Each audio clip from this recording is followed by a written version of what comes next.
Hello everyone, this is Chapter 1, an overview of nutrition from the 15th edition of Understanding Nutrition. As discussed in the chapter, your daily food choices can either benefit health or they can potentially harm health. An example of benefiting health would be if you eat 5 to 11 servings of fruits and vegetables each day, you'll be getting a lot of great vitamins, minerals, fiber, and also what we call phytochemicals or phytonutrients, which are substances in plants that have beneficial properties to the body, particularly in preventing or protecting against certain diseases such as cancer or heart diseases. Another example could be getting enough of your omega-3s. Omega-3s are high in fish, as well as there are certain plant sources of omega-3s. And that helps to reduce inflammation within the body, as well as lower blood cholesterol, lower blood pressure, and has other beneficial properties as well. Another example could be just getting adequate protein. And where there's benefits from eating animal proteins, such as your different meats, as well as benefits from eating different plant proteins that we'll talk about during the semester.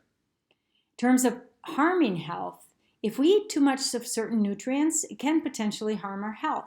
An example is eating too much saturated fat. We know that saturated fat raises a certain type of blood cholesterol called LDL in our body that is particularly more harmful than HDL, which can be of benefit. And HDL can be raised by omega-3s, for example. So we want to stay away from the foods that harm health and stick with more of the foods that would benefit our health. Another example could be sodium. Sodium can, in salt-sensitive people, can tend to raise someone's blood pressure. And so that's an example of a nutrient that you need, but you don't want to consume too much of it. And so we will talk a lot about nutrients and the relationship of having too much or too little in relation to both chronic and acute diseases. Chronic, we're talking about long-term diseases such as heart disease, cancer, GI diseases, diabetes, whereas acute diseases are short-term, such as the flu or a cold.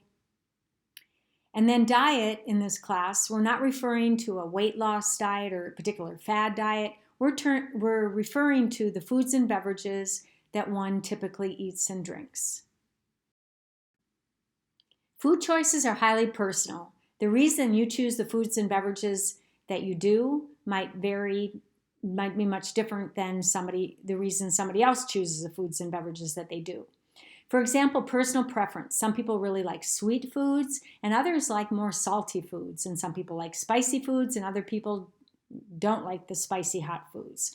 Genetics can definitely play a role in taste, and if you're taking our nutrition assessment lab, there's a taste lab in which you'll find out if you're a super taster, somebody that really doesn't handle really spicy hot foods very well, or more of a non-taster where you really want those spicy hot foods to get an abundance of taste.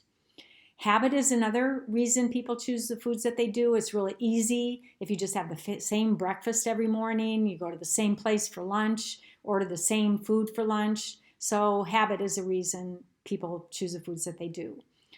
Tradition in your families, your ethnic heritage, you might make certain cultural dishes that you've enjoyed all your life and you continue to make them when you're out on your own. Social interactions. Some people eat much different socially when they're out socially than they do at home, so that can affect your food choices. Availability, convenience, and economy. Foods that are really available, convenient, and economical are going to be ones that you will choose more often. And there are benefits to home-cooked meals because they are all of the above. They might not always be more convenient. They take a little while to cook, but they're definitely, if you make them from available foods, and that are in season, for example, vegetables and fruits in season, they'll be very economical and they'll cost a lot less than when you eat out. And they can often be much more healthy than those meals you might choose when you go out, particularly in terms of the types of fat and sodium. Positive and negative associations. Your mom might have made you eat broccoli and other vegetables you didn't like, and you've grown up to just have it, not like them at all. Whereas other foods might have served kind of as comfort foods, foods that you enjoyed with your family and you have positive associations with them. Emotions are another reason people choose the foods that they do. Under anxiety and stress, some individuals tend to overeat, whereas other individuals will undereat, and because they become sick to their stomach due to their anxiety and stress. Boredom and depression can lead to overeating and undereating as well. Values, some people will, for example, not choose meat based on their religious beliefs, or maybe they don't choose meat and they choose more of a plant-based diet based on environmental concerns, since plant-based foods tend to promote a more sustainable environment. Body weight and image. Some people may think that they're overweight and so they eat less, or they will minimize eating of higher fat foods, for example, in terms of trying to lose weight, whereas other people might be trying to gain weight and they're going to eat larger amounts of higher caloric dense foods. And another example is nutrition and health benefits. There are many benefits, as we talked about under one of the first slides, to eating certain foods. And in this chapter, we talk about, and throughout the course, we talk about certain foods that are functional foods. And those are foods that contain bioactive components that provide health benefits beyond their nutrient, such as vitamins, minerals, protein, carbs, for example, contributions. So a good example is oatmeal. Oatmeal has a multitude of carbohydrates in it, as well as vitamins and minerals. And one of the types of carbohydrate is a fiber, and it's called soluble fiber. And that soluble fiber can actually help to lower blood cholesterol. So it's considered a functional food.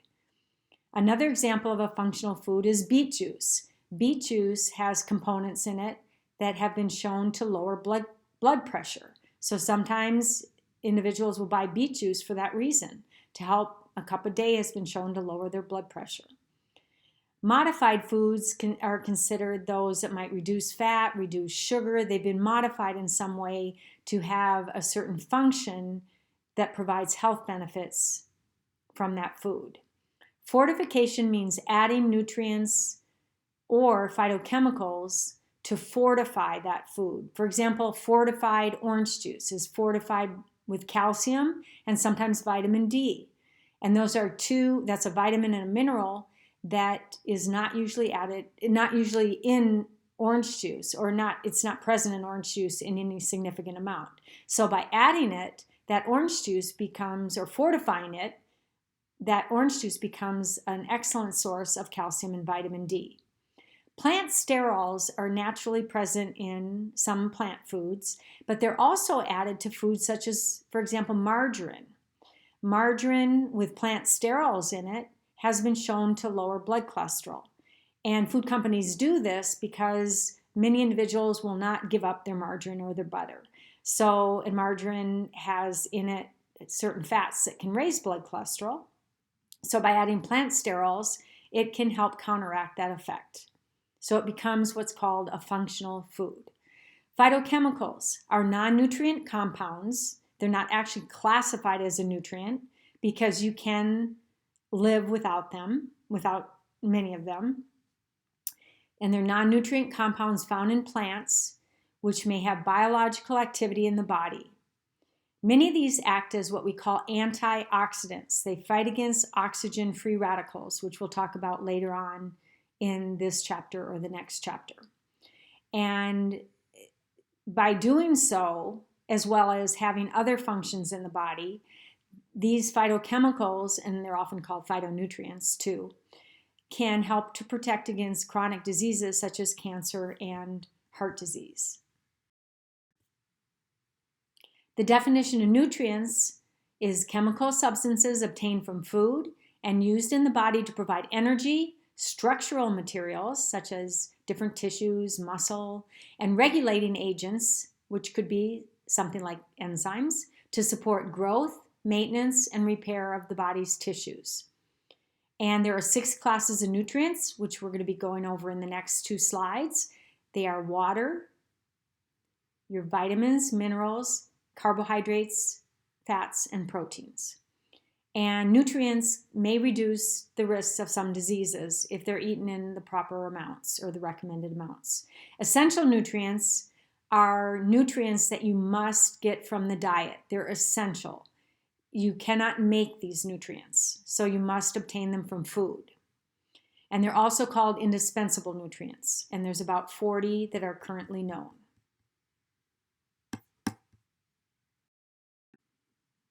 As mentioned, the nutrients are water, minerals, and vitamins are the first 3. Water is composed of hydrogen and oxygen. Just think of H2O. And since there's no carbon in it, it's classified as an inorganic nutrient. Inorganic means it does not contain carbon. And you can think of inorganic chemistry. You're learning about non-carbon containing compounds or elements, whereas organic chemistry, you're learning about carbon-containing compounds. Minerals is a very simple nutrient. You think of magnesium, iron, potassium, sodium. They're just, and if you think of the elements as listed in the periodic table of elements, calcium is Ca, sodium is Na, iron is Fe. There's no carbon in minerals. So it's also classified as an inorganic nutrient. Vitamins do contain carbon, so vitamins are considered organic. The other 3 nutrients are, these are called your energy nutrients because they provide calories, which is the way we classify energy and nutrition. Carbohydrates, proteins, and lipids. Carbohydrates contain carbon, so they're organic, and they have 4 calories per gram. Proteins have carbon, so they're organic, and they also contain nitrogen, which makes them unique to the other energy nutrients. Proteins have 4 calories per gram, and then lipids, which we use interchangeably with fats in this class, are also organic, but they're much more energy dense. They have more calories per gram. They have 9 calories per gram. This slide shows that we are made of what we eat. The 6 major classes of nutrients: carbohydrate, protein, vitamins, and minerals. Then fat. We have a significant portion of our makeup as body fat. And then the largest percent of our body composition comes from water. As a quick review, match the 6 classes of nutrients with either energy yielding or non-energy yielding, and then check your answers. For further review, fill in the blank for each question and check your answers. This is a nice chart that kind of pulls it all together.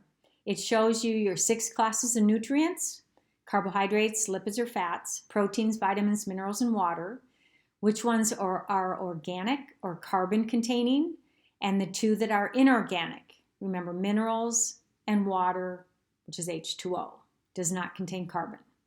Those that are energy yielding, or those that yield calories, are your carbs, lipids, and proteins. And those are also needed in the largest amounts in your diet and also found in the largest amounts in your body. So they're classified as macronutrients. In the diet, they're found in gram amounts and recommended in gram amounts, such as 300 grams of carbs, 50 grams of fats a day. Let's say you needed 80 grams of protein a day, whereas your micronutrients are those nutrients that are needed in a much smaller amount, a milligram or a microgram amount, and those are your vitamins and minerals. And they're also found in your body in a much smaller quantity. When the body uses your macronutrients, or your carbs, fats, and protein, to fuel its activities, the bonds between the nutrients atoms break. And as the bonds break, they release energy. Some of this energy is released as heat, but some is used to send electrical impulses through the brain and nerves to synthesize body compounds and to move muscles. Your high energy compound, or your ultimate source of energy, is called ATP. And if the body does not use these nutrients to fuel or provide energy for its current activities, it'll convert them into storage compounds, such as fat. If you overconsume fat, it'll be turned into body fat and stored. In terms of carbohydrate, it's turned into the storage compound of glycogen if you don't use up all of your carbohydrates for energy. Other roles of the energy-yielding nutrients are to provide raw material for building tissue and regulating body activities, such as the raw material for building muscle and enzymes for regulating body activities. Proteins can actually regulate digestion and energy metabolism. Another fact that is important to know is that alcohol also provides calories, 7 calories per gram. So it's right between the 4 calories per gram of protein and carbs and the 9 calories per gram of your fats. But it is not considered a nutrient. It is not needed for the maintenance of your tissues or for growth or for health.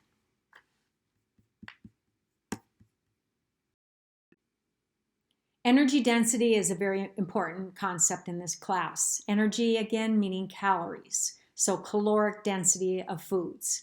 On the left of this slide is an example of a lower energy dense meal, and on the right is a higher energy dense meal. They both have the same calories, 500, but the lower energy density meal is made up of 450 grams, whereas the higher energy dense meal only weighs 144 grams. And so what you do to determine energy density is you take the calories. So on the left side, you have 500 calories divided by the grams in weight, not the grams of the calories per gram. So the grams of weight, which is 450, and you get 1.1 kilocalories per gram.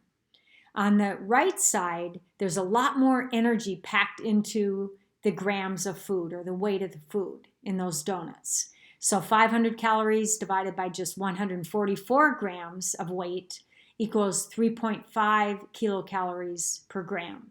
So on the left, it's a much lower energy dense meal at 1.1 kilocalories per gram. And note that in this class, we use kilocalories interchangeable with calories.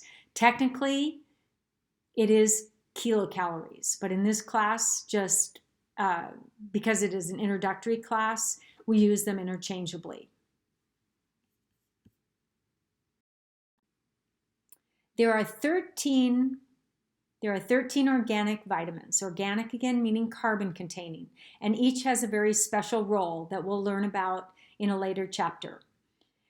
Vitamins facilitate energy release. You may have heard that vitamins give you energy, and you might have bought vitamin, for example, B vitamins, because on the label it said, these vitamins will give you energy. But vitamins do not actually provide calories, but they do help you convert your energy nutrients, carbohydrate, protein, and fat. They help with the reactions of converting those nutrients into usable energy for the body. So they facilitate energy release. And almost every action within your body requires assistance from your vitamins in this sense. They are vulnerable to destruction, meaning if you cook it with high heat and a large amount of water, for example, they're going to leach out of your food and potentially be destroyed. Too much light on the vitamins can destroy them as well. Milk used to be delivered in glass containers, and they went to more opaque containers because the light destroyed the B vitamin riboflavin. And chemicals can also destroy these vitamins. So you do have to be more careful in your cooking to help to preserve your vitamins. And raw is great. Eating your raw fruits and vegetables is a great way to get your vitamins and to store them out of light. Micronutrients, vitamins are called micronutrients because they're required in smaller quantities, milligrams and micrograms. versus the energy nutrients we talked about are required in gram amounts. There are 16 essential minerals. Essential, again, meaning your body cannot make these. You must get them from the diet. There are some other minerals that have been found in the body, but those are considered contaminants, such as lead. And there are many minerals that are still under study that could potentially be essential, but the research has not confirmed that. So maybe in 10 years, there might be 18 essential minerals. These tend to be more indestructible than your vitamins. They can still leach into water during cooking, but they're not going to be destroyed by heat. So, and they can also be lost during food processing, such as your vitamins can be. And that's one problem with processed foods. It's not that they often have too much sodium and too much of the unhealthy fats. They also tend to be very devoid of many of your important vitamins and minerals. The more processing, the more that will be lost. Minerals are also classified as micronutrients because they're required in smaller quantities, such as milligram and microgram amounts. And then we have water, which is the most essential nutrient. You cannot live very long without water, whereas you can live a long time without your carbs, your carbohydrate, all your other nutrients. You won't live very healthfully, but your body kicks into certain processes one is called ketosis that help preserve your lean tissue and your organ tissue, which is your organ tissue, so that you can survive for a longer time. But in terms of water, most essential. You cannot live without it. And it's needed for nearly all processes that take place in the body. In nutrition, there are some basic calculations that are very important. One is to be able to determine calories when you're given the grams of each macronutrient. For example, in this case, we have 1 serving of plain low-fat yogurt, which contains 10 grams of protein, 16 grams of carbs, and 5 grams of fat.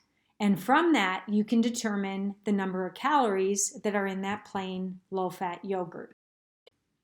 So the second step to do that would be to take each amount of grams, so the 10 grams, 16 and 5, and you multiply them by the calories per gram. So protein, you're multiplying 10 grams of protein times 4 calories per gram, and that equals 40 calories. Carbohydrate, you have 16 grams times 4 calories per gram, if you remember those numbers from an earlier slide, and that equals 64 calories.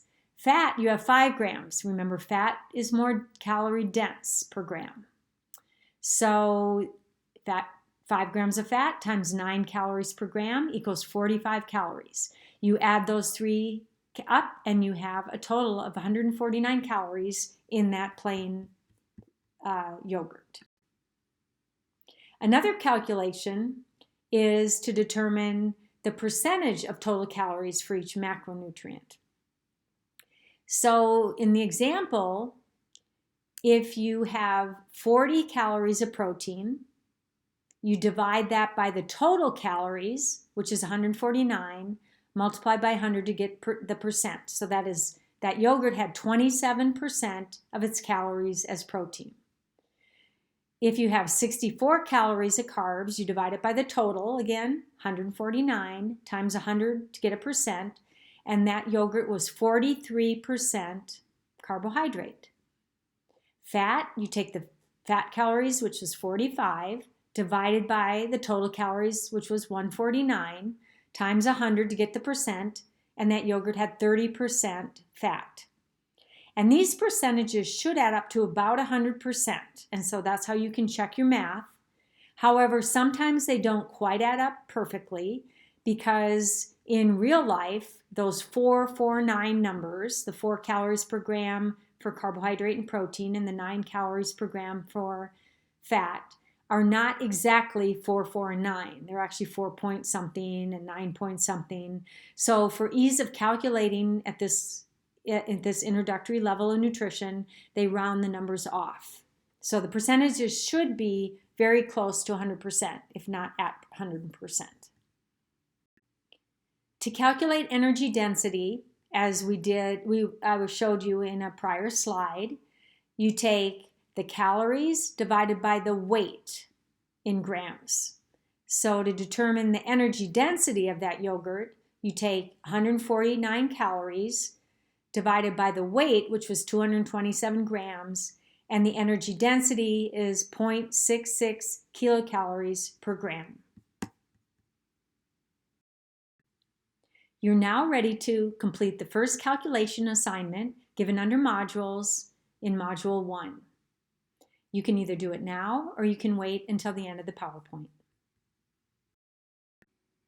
Nutrition is a science, and it's actually a very complex and a very new science. It has a foundation in several other sciences such as biology, biochemistry, anatomy, physiology, and the social sciences such as psychology, people, what they do, in terms of sociology, economics, can they afford some of the better food versus some of the really highly processed food. So there are many sciences that go into the science of nutrition, which makes it complex. The other reason it tends to be more complex and there's more confusion out there, because you hear one study says one thing about a certain nutrient and another study might say a totally different thing, is because it is so new. The first vitamin wasn't even discovered until like the late 1800s, early 1900s, where chemistry, physics, they go back hundreds of years, those sciences. And the first protein structure wasn't discovered till the 1940s. And I know when I went to school, we didn't learn much about fiber or the different types of fiber, soluble, insoluble fiber. We didn't learn about omega-3 fatty acids and the benefits, or anything about phytonutrients. That was introduced, maybe in the last 15 years, in terms of all that we know about the phytonutrients and the way they can protect us from different lifestyle diseases. And the other thing that has changed is recommendations of certain nutrients. It used to be thought, and it wasn't that long ago, that vitamin D should not be taken in amounts up above 800 IUs, which is the way we measure vitamin D. And now there are doctors and for COVID, it's recommended 4,000 IUs without any bad side effects. And many doctors recommend 5,000 IUs, whereas we used to caution people, again, not to go over 800 IUs. And so a lot has changed as knowledge continues to grow in our area and research continues to expand. There's been tremendous growth also because of understanding the sequencing of the human genome. What nutritional genomics means is, the definition is the science of how nutrients affect the activities of genes and how genes affect the interaction between diet and disease. And that definition is right out of the book. So you can go ahead and look that up after this PowerPoint and write that down. But nutritional genomics is opening up a brand new field where we will hopefully be able to tailor individual diets to the individual specific genetic makeup.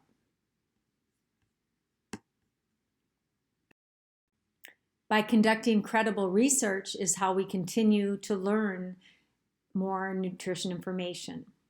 And we use a scientific method in conducting that research. And we'll show a slide on the next slide will show the scientific method, which is a systematic process for conducting research. There are many types of research studies that we're going to go over also in a few slides. And some of the terms to remember are that there are control groups, and those are groups that do not receive a specific treatment. And those control groups, as well as the treatment groups, are often randomized, meaning that it keeps the groups from all being similar. So they're picked based on randomization. The sample size in a research study should be large enough so that you can draw a significant results and a conclusion. A small sample size can add a piece of information to the nutrition body of knowledge in a study, but it's not as reliable as having a larger sample size. Placebos are often used. Placebo is a false treatment or a false effect that's in a study, and we'll talk more about that as we go through the slides. And then double-blind experiments are very powerful experiments in that neither the researcher or the subjects know who's getting the treatment and who's getting the false treatment. I'm sure many of you have covered the scientific method in other classes all the way back down through elementary school, as it's a pretty universally accepted method for research. And it begins with an observation or question. So you identify a problem to be solved, or you ask a specific question to be answered. And that leads to making a hypothesis or prediction. You formulate a hypothesis or a tentative solution to the problem or answer to the question. And then you make a prediction that will be tested. And from that prediction and hypothesis, you design an experiment. And then you conduct the research to collect relevant data. And from the collection of the data, you get results, and then you interpret those results. You summarize, analyze, and interpret the data, and then you draw conclusions. And either the hypothesis is supported or the hypothesis is not supported. And either way can lead to valuable information and further study. So if it is supported, you could develop a theory that integrates the conclusions with those from numerous other studies. You never only want to take one study into account. And that hypothesis, if it's supported, could lead to new observations and questions, and therefore further research. The same goes with if a hypothesis is not supported. You couldn't develop a certain theory. I guess you could develop a theory of why it didn't work, but you would, from it not being supported, would come new observations and questions, and therefore lead to continued research. There are two main types of research in nutrition: epidemiological studies and experimental studies. And your book goes over three types of epidemiological studies. And these are studies that include researching diseases as are related to a population, a large population, where experimental studies are often done on much smaller populations or groups of individuals. An example is a cross-sectional study, which is the first of the three your book talks about. A cross-sectional study could be on a large population such as a country. And researchers will observe how much and what kinds of foods a group of or that country typically eats and how healthy those people are. A great example is with the Mediterranean diet. Many of you might have heard about the benefits of eating like people from Greece, or the Mediterranean style diet, which is full of olive oil, fresh fruits, fresh vegetables. They drink wine, leaner meats, but they have more controlled portions than we do in the United States. But one thing that they studied initially was that diet, the type of diet people in Greece ate, and it was very high fat. But the fact that those individuals had a very low incidence of cardiovascular disease. So why did the Greek people have a high-fat diet, could eat a high-fat diet, have a low incidence of cardiovascular disease? But in America, United States, we had a very high-fat diet as well, but a very high incidence of cardiovascular disease. What was the difference between the two diets of the two different countries? That one population had such a high rate of heart disease and the other such a low rate, but both having a high-fat diet. So what this study of the Mediterranean diet did is it showed a correlation or an association between diet and disease. And so then it's prompted further research into what was it in the type of fat that the Mediterranean people consumed versus United States population. And that led to learning about their diet was high in fish, And then that led what type of oils were in fish, and they found the omega-3s. And the other type of fat they consumed a lot of was olive oil. What was in olive oil that maybe was protective against heart disease or didn't necessarily cause heart disease or lead to a higher incidence of it? And olive oil is very high in the monounsaturated fats, as well as it has some of the omega-3s in it as well. And so then they did further experimental studies from what they learned about in the epidemiological study of the Mediterranean diet. And another type of epidemiological study is a case control study. And here, researchers will compare people who do and do not have a given condition or a disease. And so, for example, they might match people of the same country. This woman has a large mass on her neck, which is called a goiter. What was the difference in someone's diet, or women's diets that had a goiter and closely matched women that did not have a goiter? And from that, they learned that the women with a goiter were very low in iodine. And iodine can lead to thyroid problems and lead to the formation of a goiter. And that is wthat eventually we now have iodized salt, because it was a way to get iodine for people that don't have it normally, that their population doesn't have it rich in the soil, so the plants are low in iodine. Another type of epidemiological study is a cohort study. And this is where you have a large population and you track them over a long period of time. And a great example of this is called the Framingham Heart Study, in which in the town of Framingham, they studied a group of individuals from childhood all the way through the elderly to see what their diets were, who got heart disease, who did not get heart disease, what was their activity level. They studied a lot about the Framingham people and followed them for a very long time to find out what lifestyle factors correlated with what diseases that those individuals got. And this is a multi-generational study. It's still going on today. So then they continue to study the children of the original participants, and then those children of those second generation participants. Another type of cohort study is a nurses' health study. And this study, they are tracking today a large group of nurses that they've studied for 40, 50 years. And they study the nurses all the way through till the time of death. And they look at what their diet was through questionnaires that are given periodically throughout the women's or the men's lives. And then they measure, they track the disease states that those different individuals get. And so they see what different lifestyle factors, again, will lead to different disease states. So these are all very powerful types of studies.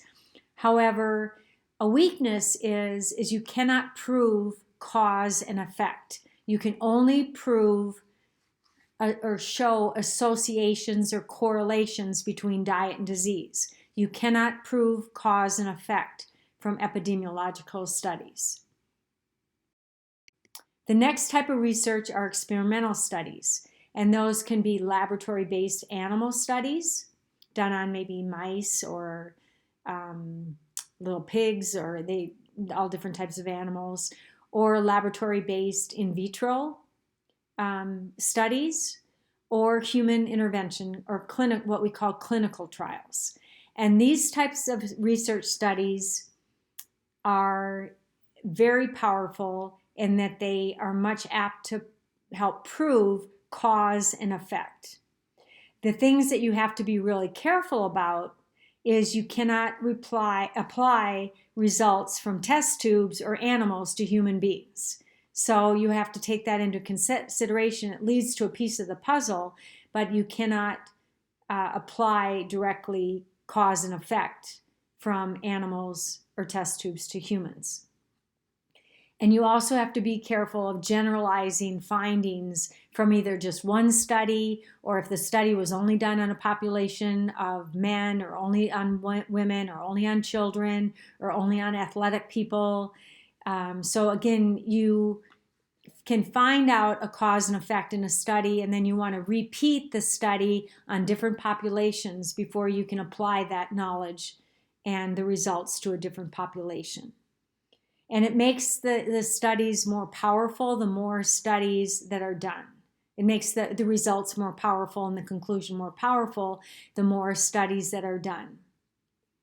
And those are some of the main points that I wanted to make on experimental studies. And in class, I will be giving some examples and showing a couple video clips of both epidemiological studies as well as experimental studies. This slide emphasizes the importance of that correlations can only show an association.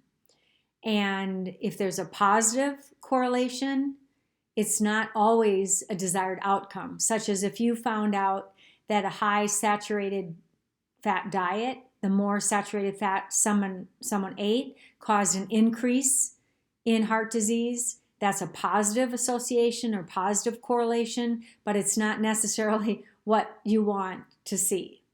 Whereas a negative correlation is when, for example, more fiber in your diet can lead to a lesser incidence of GI diseases, for example. That would be a negative correlation. Or they might find in the study there's no correlation at all. And so you have to be very careful in your interpretations and conclusions when you only have correlations from for example, the epidemiological studies that we showed on a previous slide. You have to continue to accumulate evidence from multiple studies, both of epidemiological as well as experimental, to make conclusions. And the other important thing to note, why there's so much misinformation out there or conflicting information in nutrition, is that it takes a long time to do all these research studies and to come up with results and conclusion, and it takes years of research. And so while the studies are being done, often newspapers will post that, for example, a certain finding that's later contradicted by a new study. And so it confuses the public. And so when you read nutrition information, and in order to believe it, you want to know that there's been multiple studies done by different researchers, and they've been done on different populations, published in different journals, and they're promoted by large organizations. And that's when you can start to believe that information.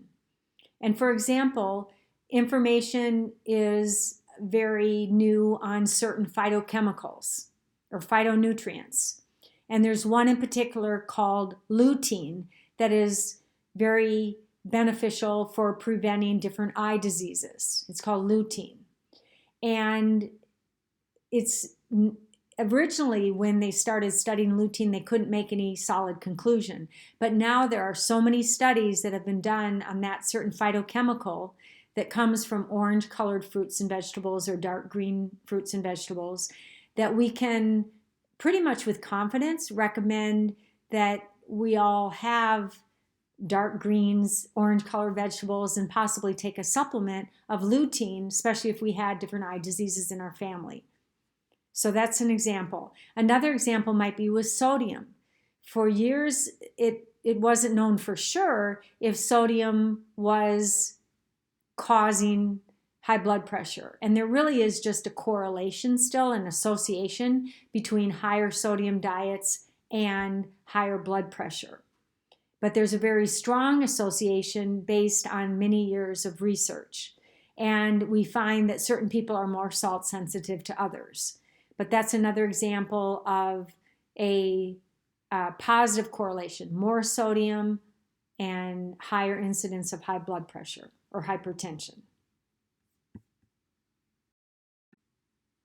This is kind of a silly slide, but it proves a point. As ice cream sales increase, so do number of shark attacks. And so that's an example of a what? Answer is B, correlation. And in the explanation, it's explained that a correlation shows a relationship or association between two variables, but it does not show that one variable causes the other, as in this case, it definitely doesn't cause the other. And so correlations can be positive or negative, as I mentioned, and interpretations and conclusions to be made must be made very cautiously. For research to be credible, it should be peer-reviewed, meaning it's reviewed by peers, other nutritionists, dietitians, physicians, people that are in the field of the research that's being done. And then it is peer-reviewed and then published in a peer-reviewed journal, such as is shown here, the Journal of American Medical Association, there's the Academy of Nutrition and Dietetics Journal, Nutrition Reviews, Nutrition Today, and so those would be peer-reviewed journals. And so before you believe something that you read, you want to find out, has there been research and has that research been published in peer-reviewed journals? Newly published findings are preliminary, and therefore, while you're waiting them to be repeated and done by different researchers and published in different journals, they're not as meaningful. They might still be great. It might still be a great research study, but we can't change the whole population's diet based on some preliminary, or start making big recommendations based on a very preliminary research study. You need more studies published in different journals by different researchers. And then findings, as I mentioned, this just states findings are confirmed or disproved through replication of studies and reanalysis. For this slide, you can match the term with the different definitions, and I'll let you do that on your own. Standards have been developed for energy, for all the different nutrients, and also for other dietary components. And standards are developed in all different countries. And between United States and Canada, there was a collaborative effort to develop what we call dietary reference intakes, or DRIs. And these are recommendations, and it's really important to note that these apply to healthy people. There might be different recommendations for specific disease states, for example, but the recommendations apply to healthy people. And they're different recommendations based on age and gender, and also whether a woman is pregnant or lactating. There are 4 types of dietary reference intakes. The first is estimated average requirements, which are the average daily amount of a nutrient that appears sufficient for half the healthy population of a given age and gender group. Nutrient intakes at or below the EAR would likely result in a nutrient deficiency. These are based on scientific research that goes on throughout the world, not just within our country, and they're used in determining the RDAs, which you are probably much more familiar with. RDAs are recommended dietary allowances, and for example, when you do your diet and wellness reports, you'll see your nutrient intakes compared to the RDAs. What percent, for example, did you meet of vitamin C as compared to the standard RDA, or any of your other vitamins and minerals or protein? So RDAs are recommendations to meet the needs of most healthy people, or about 98% of the population.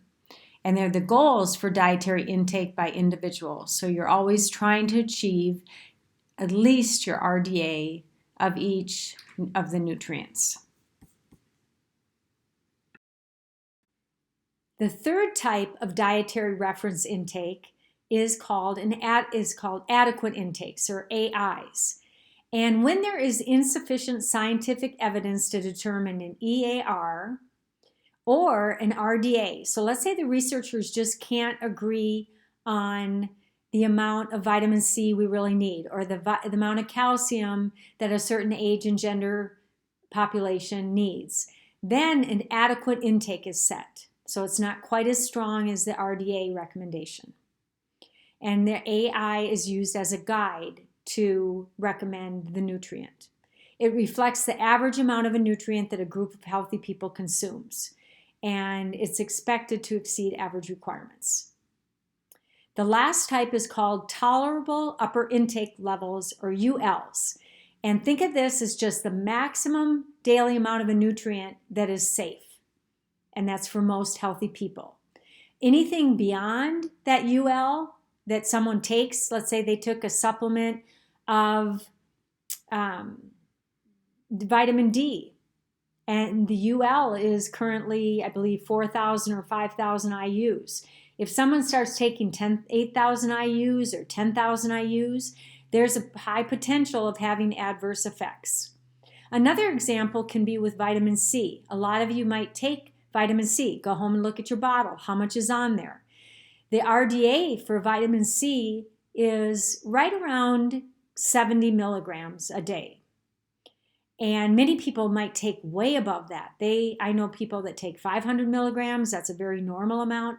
1,000 milligrams a day, especially if someone feels an oncoming cold, they might up their amount to even 2,000 milligrams a day. So you think, wow, from 70 milligrams all the way up to 1,000 milligrams, is that safe? Well, you look up the UL in your book, and there's a link to the charts in the modules, and you look up to see what is the upper limit of safety for vitamin C, and you find out that it is 2,000 milligrams. And so then you know you can take up to 2,000 milligrams probably pretty safely, but anything above that could cause adverse effects. And even with vitamin C that is water soluble, and you tend to just excrete excess through your urine, it can have some dangerous side effects. It can lead to potential kidney stones. It can trigger gout in susceptible people. It can interfere with blood glucose tolerance tests if someone was getting their blood glucose checked, maybe to see if they were diabetic or hypoglycemic. So you always want to be careful if you're, particularly through supplements. It's very, very near impossible to get above the ULs through food. But when people start supplementing, you want to take a look at those ULs and make sure you're not going above that upper level of safety, or what we call the tolerable upper intake level. And that is, again, the point where nutrients likely to be more toxic or have adverse effects. And this can help protect the consumer against overconsumption of their nutrients when supplementing. Within the dietary reference intakes, there's something called estimated energy requirement. And this is the average dietary energy intake, or the calories per day, or kilocalories per day, to maintain your energy balance. That means if your energy balance means that energy in, or calories in, equal calories expended or calories out. You want to maintain energy balance to maintain a healthful weight. If you're trying to gain weight, you want more calories in than you expend. If you want to lose weight, you want less calories in than you expend. And so this was designed to help promote healthy body weights in individuals, as well as promoting physical activity as a means to achieve and maintain a healthy body weight. Balance, therefore, of calories is the key. We want that balance between the calories in versus the calories expended. And we will talk a lot more about this under our chapter on energy balance and control. They do not set an upper level of intake for calories, and because it is very individual, it's just individuals don't want to consume an excess of energy above that which is expended. There are estimations or general recommendations of energy intakes, but there is no upper level given. Something real quick to mention about the last slide, there are some calculations for the estimated energy requirement. However, we will not do those in this chapter. We'll do those in a later chapter. This slide discusses what we call acceptable macronutrient distribution ranges, or AMDRs. It's important that you memorize these, and you're going to be going over and over them in the different chapters, as well as when you do your major project assignment. And what acceptable macronutrient distribution ranges are. They're ranges of percentage of calories from the different energy nutrients that you should have in your diet. So it's helping you to get adequate energy and nutrients and to reduce the risk of chronic diseases that may be caused by either too much or too little of an energy nutrient. So the numbers you should remember are 45 to 65% of your calories per day should come from carbohydrate. And some people might go, oh, that's way too much, I'd gain weight. That's the recommended to have maximum energy and performance. Some people, if they're trying to lose weight, will probably be at that lower end and their calories will be lower. And so we'll be talking also about the gram requirements of carbohydrates. But as a general recommendation, you should remember that your diet should be between about 45 to 65% of calories. Calories from fat per day should be 20 to 35%. We want enough fat, but not too much. From protein, it should be 10 to 35% of our calories. Once again, as a quick review, you can fill in the blank and then go ahead and check your answers.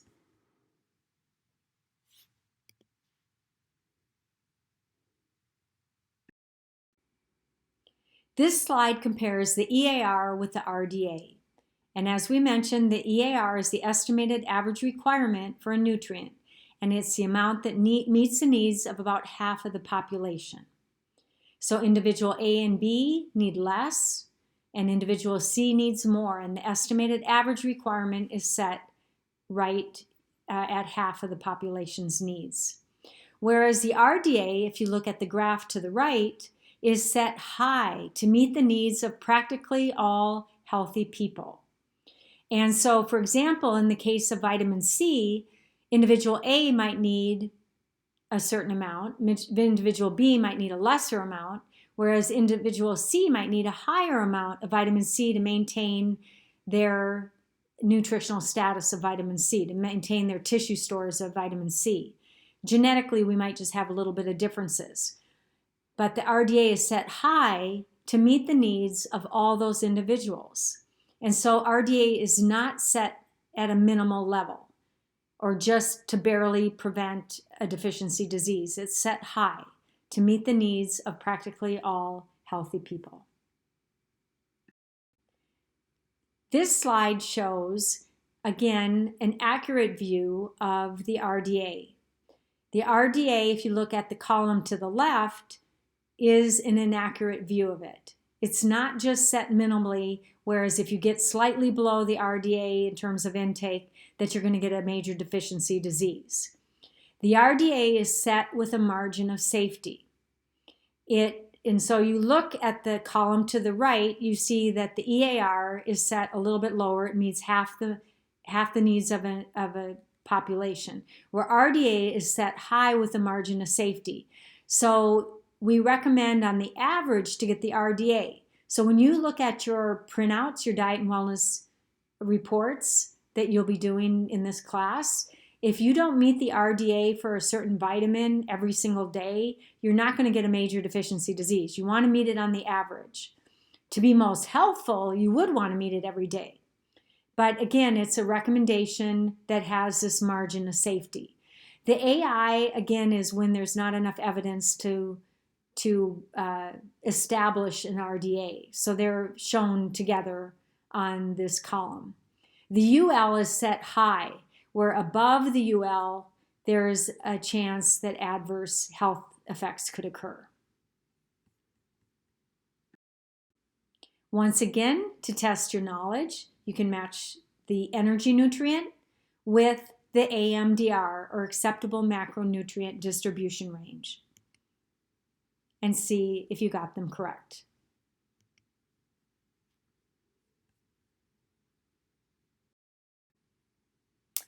In summary, when you're using nutrient recommendations, remember that the estimates apply to healthy people. So the RDAs are estimates of needs that apply to healthy people. And adjustments will be required for medical problems if someone's malnourished or has another condition. They're recommendations, and they're not minimal levels, and they're not optimal levels. As more research comes in, maybe we'll find out that it'd be better to establish a higher RDA for vitamin C, for example. Or maybe the RDA will stay the way it is, but experts will continue to recommend a higher dose of vitamin C as to have its function as an antioxidant, which we'll talk about in a later chapter. So it has maybe more protective effects for the body at a higher level, as long as you don't go above that UL. Goals of the RDA are intended to be met through foods. Not that you can't supplement, but they're established to be met through foods. And they apply to average daily intakes, as I mentioned. If you don't get the RDA every single day, you want to try to do that, but it's still okay. The RDA is set to apply to your average daily intake. So as we've learned, that each DRI category does have a unique purpose. More calculations. And these are easy too, if you follow along with the steps. So this is using the acceptable macronutrient distribution ranges. And what you're doing is you're determining the grams of a macronutrient or an energy nutrient using the percentage of total calories. And so if you were given this information, you're given that you consume 2,000 calories, and your percentage of calories from protein was 20%, your calories from carbs was 50% of your diet, and your calories from fat was 30%, how many grams is that? Or if someone recommended that you're on a 2,000 calorie diet, that these are the distribution ranges, how many grams does that mean that you could eat? And so in the next step, you take the 2,000 calories, and for protein, you'd multiply it by 0.2, because you're taking that percentage of 20%, so you multiply it by the decimal point, 0.2, and that equals 400 calories. You multiply 2,000 calories for the total calories by 0.5, or 50% for carbohydrate, and then you multiply the total calories times 0.3 for 30% of fat. And so what you get is, in order to meet this recommendation of these percentages, it would be 400 calories of protein, 1,000 calories of carbs, and 600 calories of fat. And if you take that the next step, you will be able to determine their grams. Remember, protein has 4 calories per gram, carbohydrate has 4 calories per gram also, and fat, which is more energy dense, has 9 calories per gram.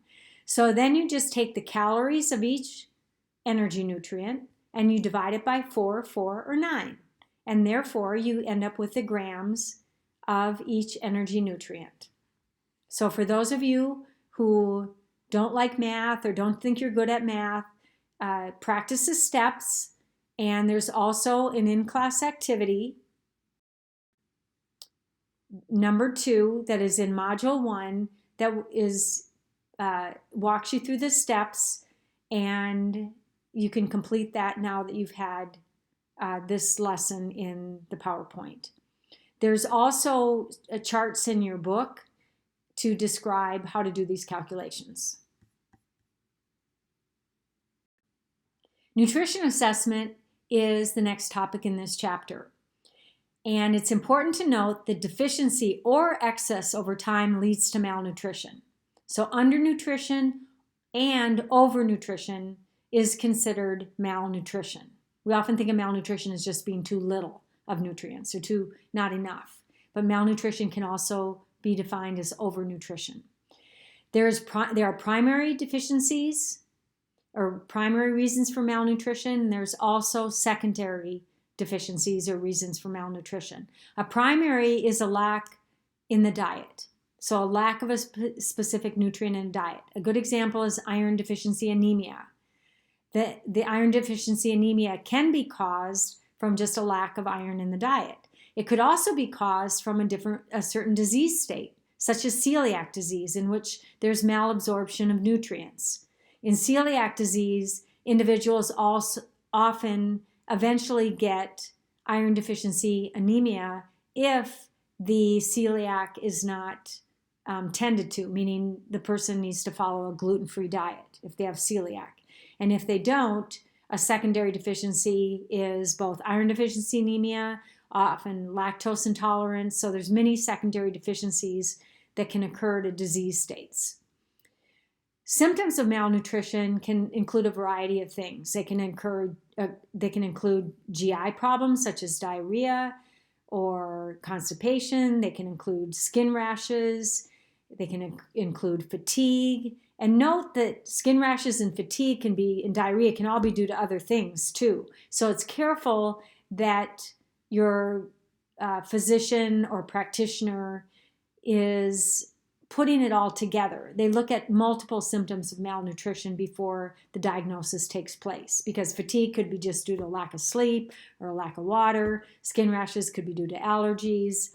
Some other symptoms often occur around the mouth area, and that can be cracks in the corner of the lip or a smooth tongue. Others could be just loss of weight. So there are other symptoms of malnutrition that aren't listed here. Nutrition assessment involves creating a total picture of the individual, and that's done through, number one, historical information, which can be finding out about the current health status and prior health status of an individual, their socioeconomic status, which is what SES stands for, which means, can they afford good health care? Can they afford a good diet? Do they have access to food? And also tracking whether or not the individual has any history of substance abuse. In addition, it includes diet history, which is what you guys are doing when you track your diet over the 5 days as part of your major project, and estimating your portion sizes, and then running that through a computerized analysis program. And so that's part of the historical information gathered. Then there's anthropometric measurements or data gathered, which include height, weight, such things as body composition. Physical examinations include examination of hair, skin, eyes, tongue, fingernails, for example. Laboratory tests include urinalysis, blood analysis, for example, and tracking different parameters within those tests. Stages in the development of a nutrient deficiency, you want to look at what's happening in the body. A primary deficiency, as we mentioned, is caused by an inadequate amount of the nutrient in the diet, whereas a secondary deficiency can be caused by a problem inside the body, such as a disease state going on. When either of those occurs, there is going to be there will be declining nutrient stores, but it might not be noticed at the beginning. So nutrient stores can be declining before there's what we call overt or outward signs. So as nutrient stores decline, there can be abnormal functions occurring inside the body. And again, we might not notice it right away. So that's called covert or hidden when that occurs. When those physical signs and symptoms eventually are noticeable, we say they're overt or outward symptoms. And so when we look at the assessment methods in which reveal changes, diet history and health history can help to capture whether or not there could be a primary or secondary deficiency going on. Laboratory tests can catch problems occurring before there are outward signs. And then physical examination and anthropometric measures will catch when there are more outward signs occurring from a nutrient deficiency. Nutrition assessment is also done on populations, and that is actually what drives public policy and helps us determine where to put government funds into nutrition education and different programs. Nutrition assessment of populations is most often done through national nutrition surveys. And there's two major ones that are covered in your text. One is called the Haines Survey, and that is the National Health and Nutrition Examination Survey, in which populations' diseases are tracked. What is occurring in a population? Is there a higher incidence of heart disease, of diabetes? Where do we need to put our efforts into educating individuals about the different disease states and trying to prevent them? And the other type of survey is called What We Eat in America. And that is done to help determine what are people actually eating. Are they consuming all the fruits and vegetables that we've been recommending? Are they consuming more animal protein, or are they consuming more plant proteins? Are they consuming enough fiber? Are they consuming too much processed foods, too many added sugars in their foods? And so when you put those two together, you can make correlations between what a population is eating and then what are their different disease rates and what is their health. So their health status is really what also Haines is measuring. And another initiative that has helped with nutrition assessment of populations is called the Healthy People Program. And it's right now we're in Healthy People 2020. They update it every 10 years or every decade. It started out with Healthy People 2000, then they did Healthy People 2010, we're in 2020, and then they're working on Healthy People 2030. And what Healthy People is, the program is, it's a program that sets priorities and guides policies that can do two major things. There are two major goals of this program.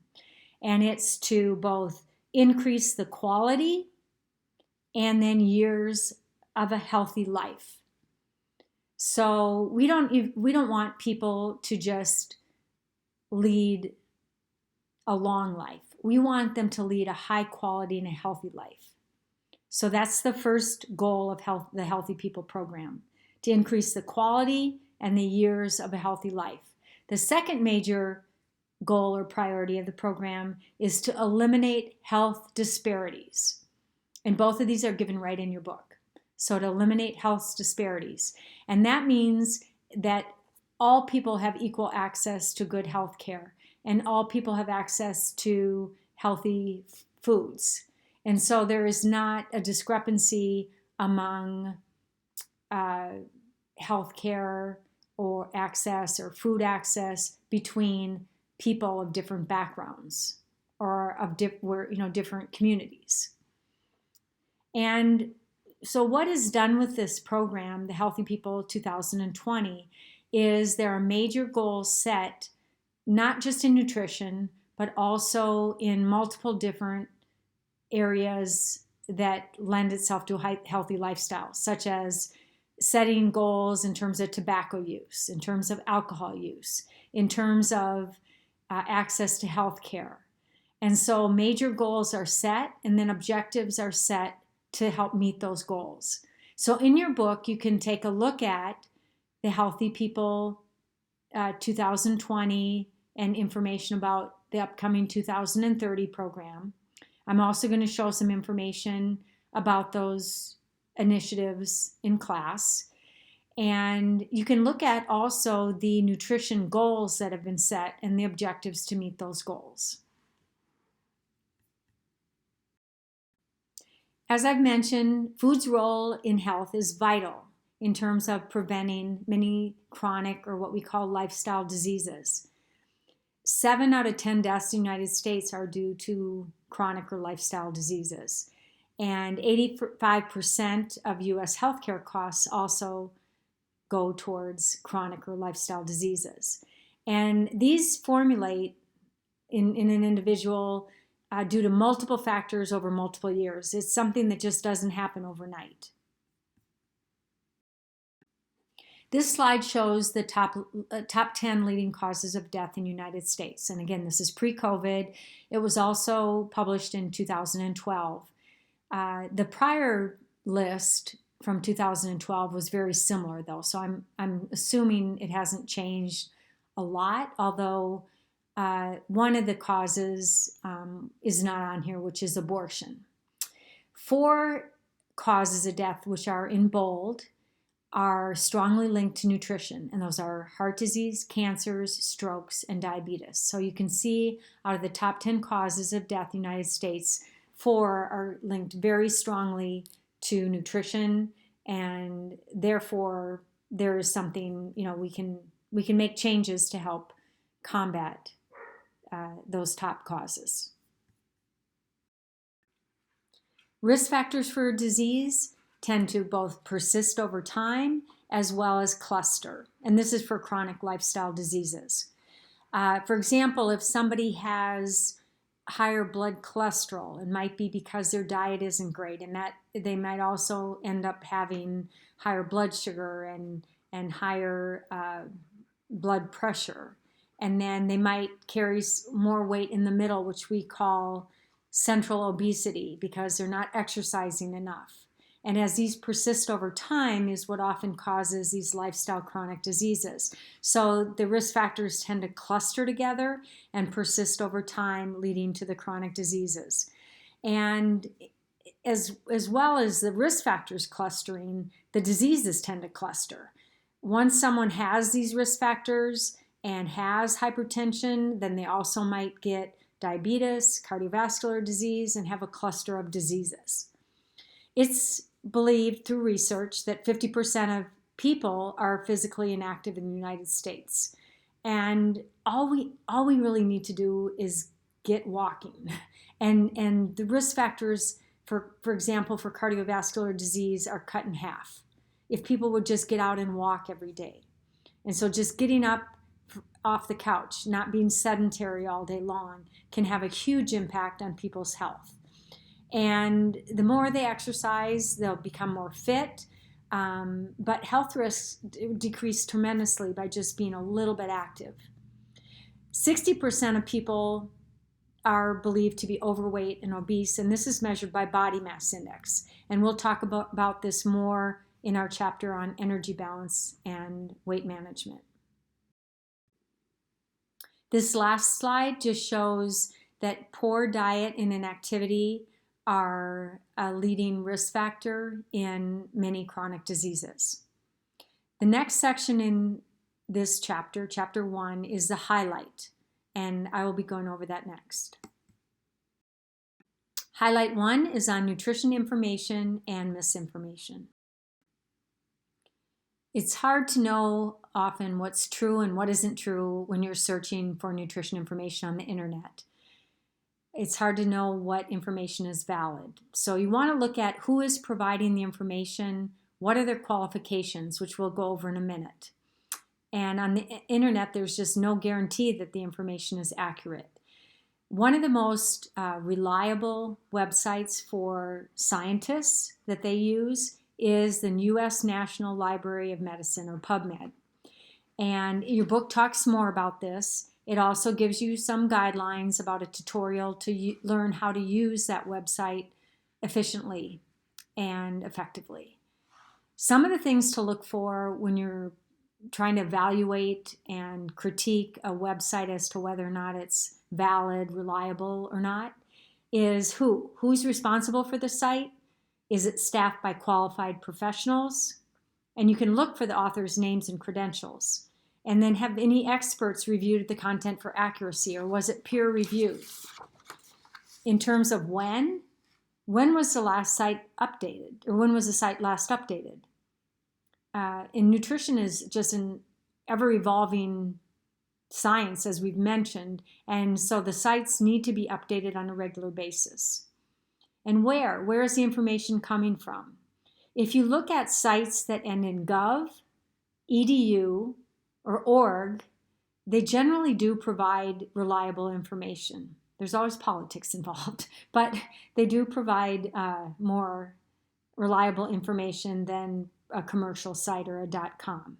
Although there are a lot of independent companies out there that do provide reliable information. They might be selling a product or a service, but they do also provide reliable information. But then you want to look at also who's providing that information when you look at those types of websites. And do they have science that back their product or their service? In terms of what is the message, and is it in line with other reliable sources? If you have information that you find on a site that contradicts just common knowledge or maybe the information you have in your textbook, then you want to look into it a little bit deeper before you believe what you read. And be careful what you read in the news. News sometimes tells not the whole picture. Sometimes they might report on a certain study that was just published, but maybe the study had been done on rats and not humans. Or maybe they reported on a study, but they never looked at the original information. And so the reporting might not be completely accurate. And news reporters have a very limited understanding, usually in nutrition and many of the health sciences. And so they might make mistakes, but they weren't on purpose. It might just be to their limited understanding of the topic that they're trying to report on. And if there's a brand new study that comes out, they might report on that, but you have to remember maybe that study has never been repeated by different researchers and published in multiple journals. So you have to think, wow, maybe that might be true, but I'm going to wait for more information to come out on that. Often individuals go to their physicians and other healthcare professionals for nutrition advice. And it's important to note that physicians and other healthcare professionals, such as nurses, do have a limited nutrition training within their profession. However, many are very well read and knowledgeable, and it's just based on having such a strong science background. But because they do have more limited training, and they often don't have enough time because they're busy doing other things, they rely on a registered dietitian or a dietetic technician registered to assist them with the nutrition consults. And the registered dietitian and dietetic technician registered, or DTR, are the two nationally recognized credentials for in nutrition and dietetics.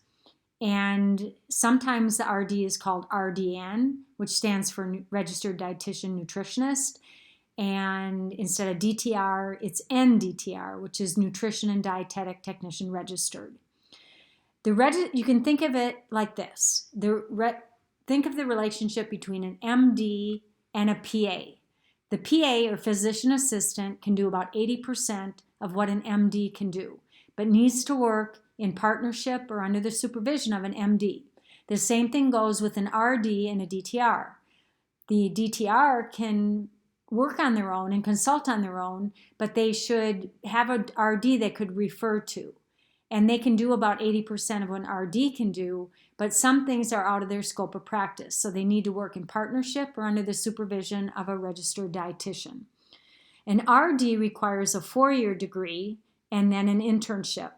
In the year 2024, it will also require a master's degree. And then there's a national exam that needs to be taken and passed.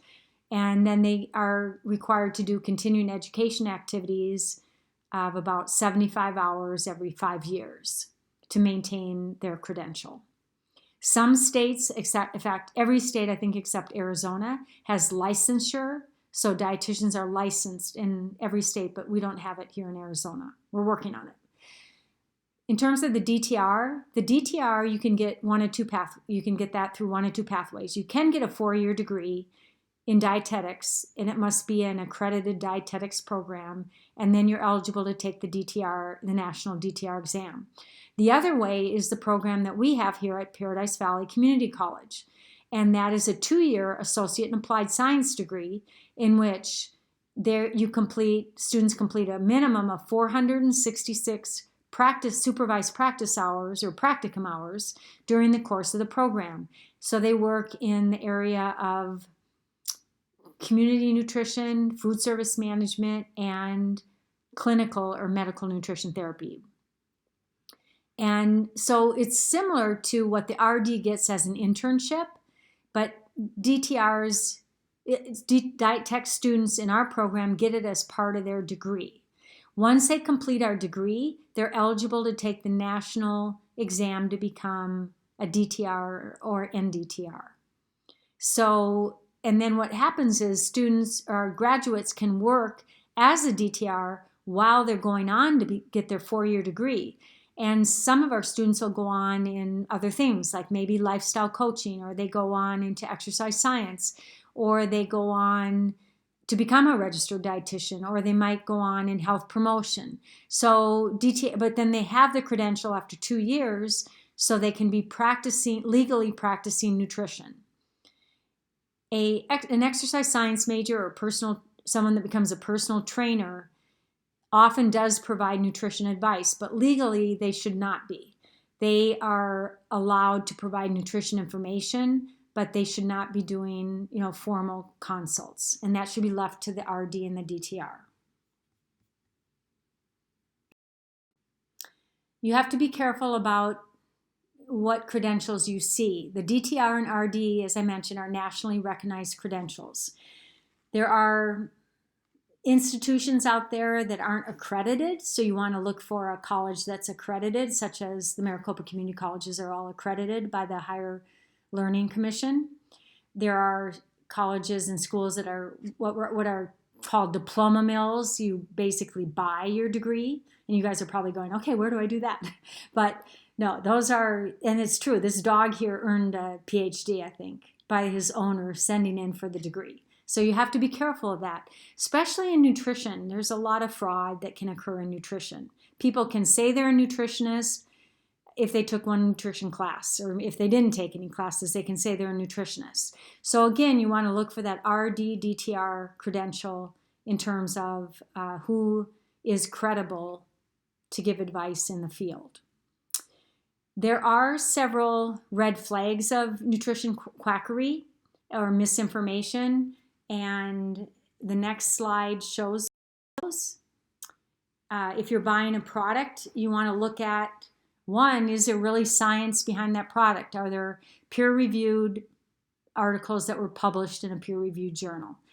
And that's one thing to look for. Are they recommended by a credible source? Some red flags on different packaging might, for example, say one product does it all. They might have so many different claims that it's kind of a red flag, hard to believe, because then all physicians would be recommending it. If it's a newfound treatment, or if they're making a lot of paranoid accusations, or there can be a lot of personal testimonials in products, and that's okay, but if that's all the product is relying on, then that's a red flag.